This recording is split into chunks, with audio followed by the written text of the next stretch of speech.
Getting the boat ready to go do some late evening fishing and a little bit of flounder gigging. Sun's pretty much down. Just kind of have that afterglow left. Go fish for a little while, let that fade, and go see if we can stick some flatfish.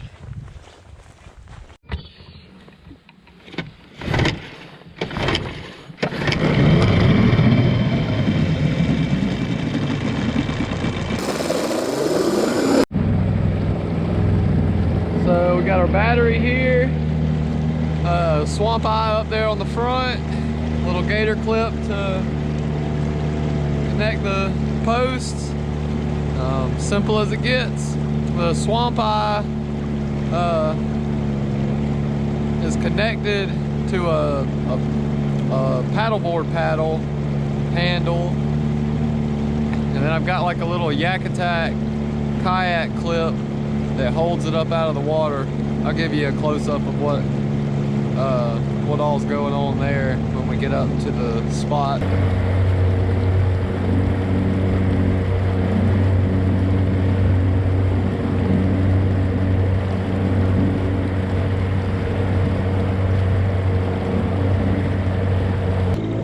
Apologize about missing last week's video. I tried to do a flounder gigging video and I dunked the camera in the water without the little accessory hatch on it, and 1 second was all it took and it ruined the camera. So yeah, stuff happens. But got a new camera, we're back in action, back out here in the marsh. So while we still got a little bit of light left, I'm gonna show you how this is all set up. Get this light on. We've got a LiketoFish kayak clip that holds onto this paddle here, and I can just slide that up and down the paddle handle, and that lets my light go up and down. The light's just connected onto the handle with a U-bolt. Pretty simple.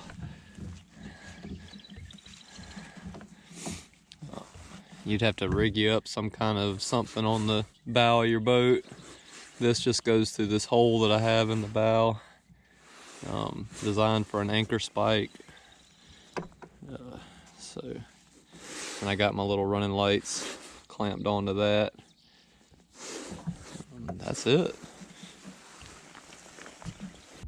So I don't know if you guys can see that, but that is like millions of little teeny tiny fish. They are loving this light. I'm not gonna be able to flounder gig because of all the little minnows on my light. I can't see nothing. This is insane. I might have to turn the light off and go pole around, try to get away from them. They're like literally like crowding the light. This is nuts.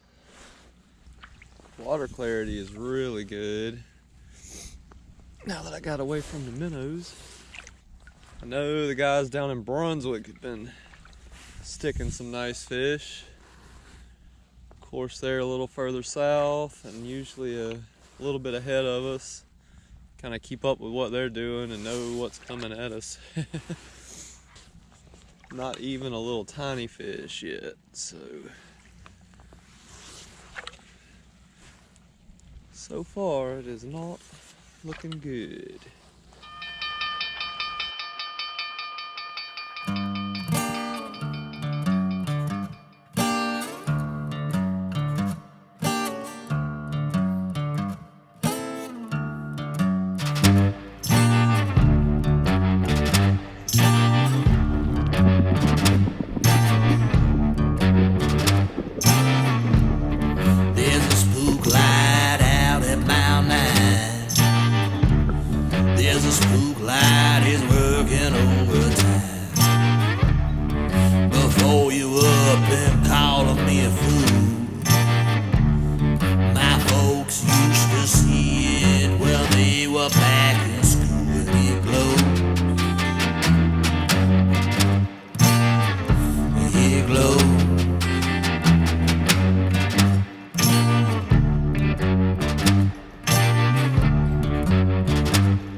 road and line up on the tracks. You'll be looking forward and you'll be looking back. Sooner or later you have them in your sights.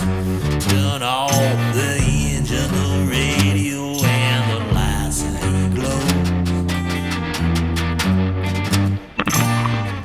They glow. Got a nice fish right here. Stick him.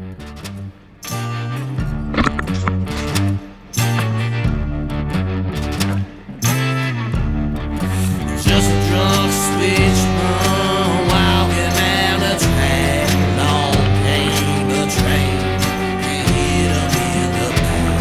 I don't know if it's so, but it's said that night he's got a lantern, goes looking for his head. He glows.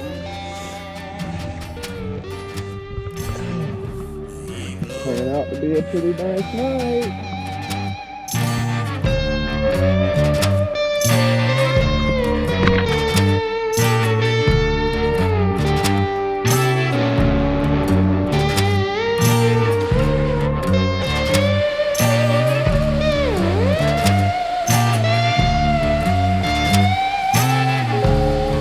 Scientists came, saw things they couldn't describe. The fear in their bellies, the shining in their eyes. Their reasonable explanation was this: gases from the swamp, they call their enemy of the destiny glow.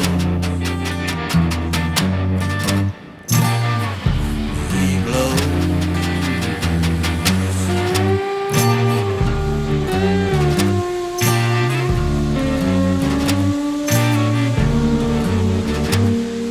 Alright guys, I'm going to show you how I fillet a flounder to stuff it. Start it off, you know, you can feel where their belly's at and all that, and then you got meat all the way around here, so make that cut.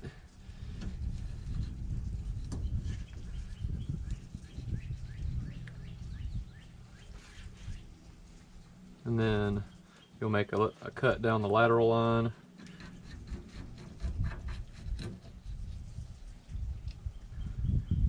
Alright. And then, so you've got your spine, and then you've got the bones that run sideways from the spine. And you just take in this cut right here, and just kind of tuck your knife down in there and start running down those bones. As soon as you can kind of start peeling it up, that'll help.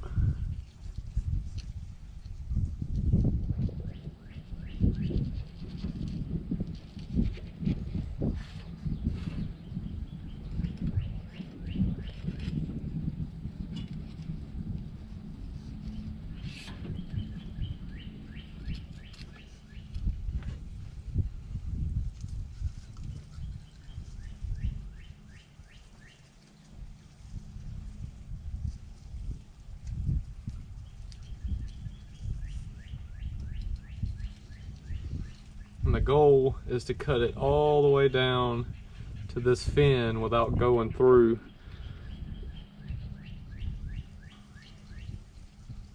And at the tail here, you just cut it across the tail.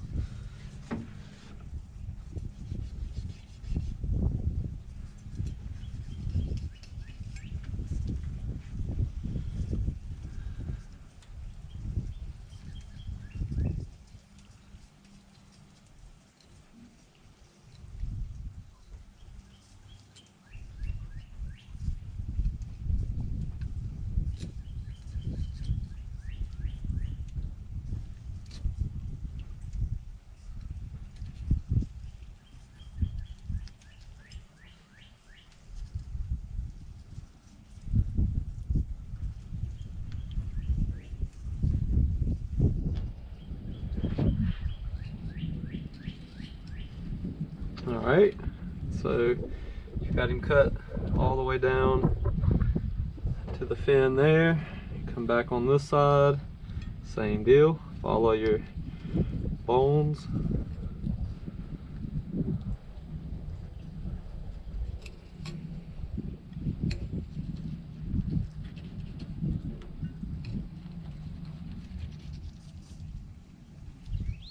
You have to be a little more delicate so that you don't cut all the way through. And from here, I just kind of like to come from the inside and cut right down those rib bones. This side's a little easier because it'll fold all the way open.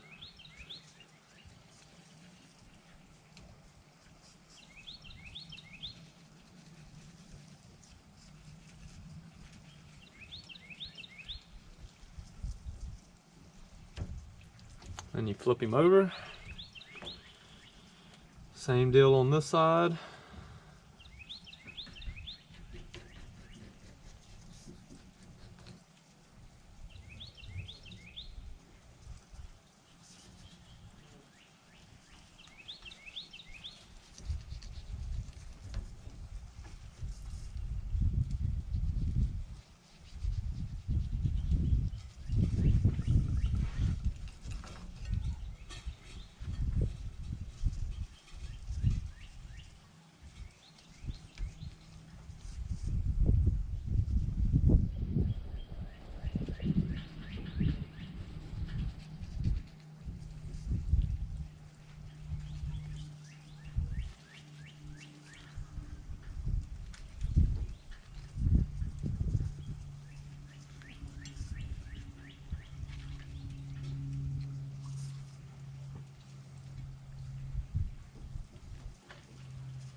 One tip when filleting any fish is to try to leave the meat on until you have most of the carving done, and then pull it off. That way the fish still kind of lays there in shape. You don't have him like laying sideways or something like that where you are having to fight with it.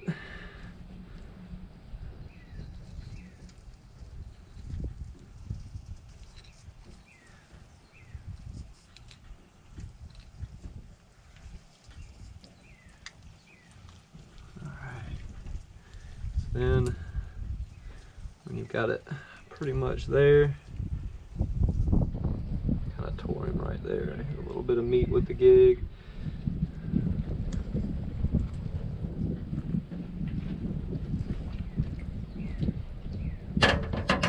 You're going to take a pair of scissors or a heavier duty knife and just take and cut right down where the cartilage and the bone kind of meet for the fin.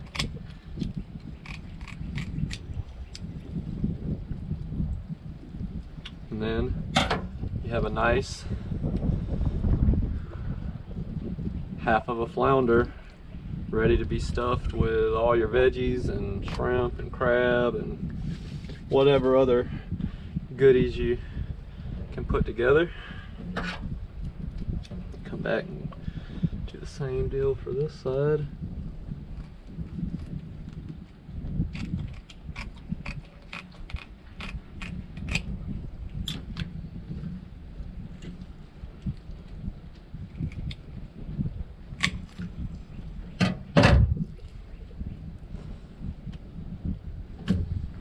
You got 2 pouches you can stuff up.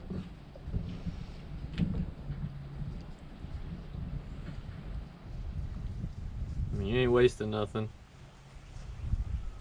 Ain't nothing but head and guts and tail.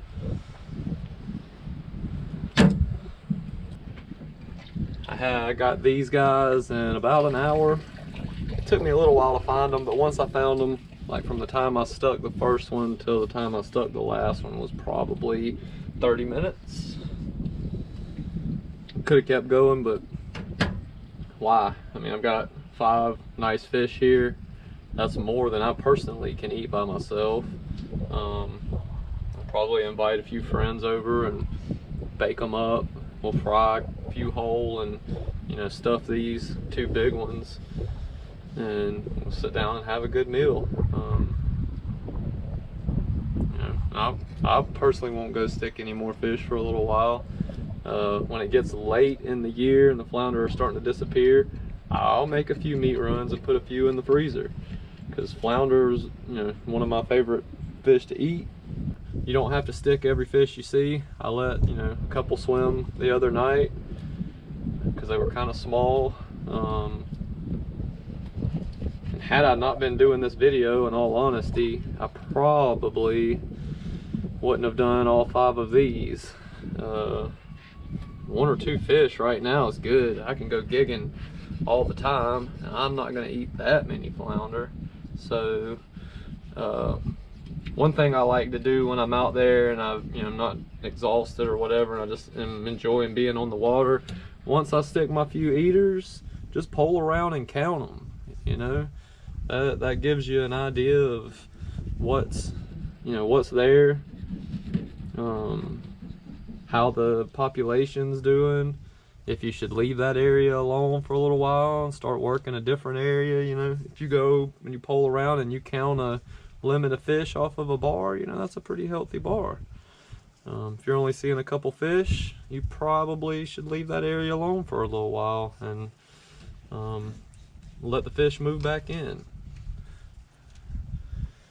So it's kind of my little bit of conservation advice. You know, I've got a little boy, another one on the way, and I really want them to be able to go out there and enjoy this water as much as I have, you know, throughout my life. You know, most of my best memories are me and my cousins out here on this water, running around, having mud ball fights and camp outs where we were catching fish and shooting ducks, and we'd go have our little camp out and cook the whatever we killed that day or caught that day.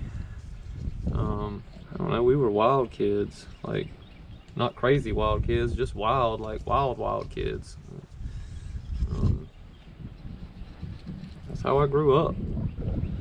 So I want my kids to have that same opportunity. Whether or not they take it or not, you know, that's on them.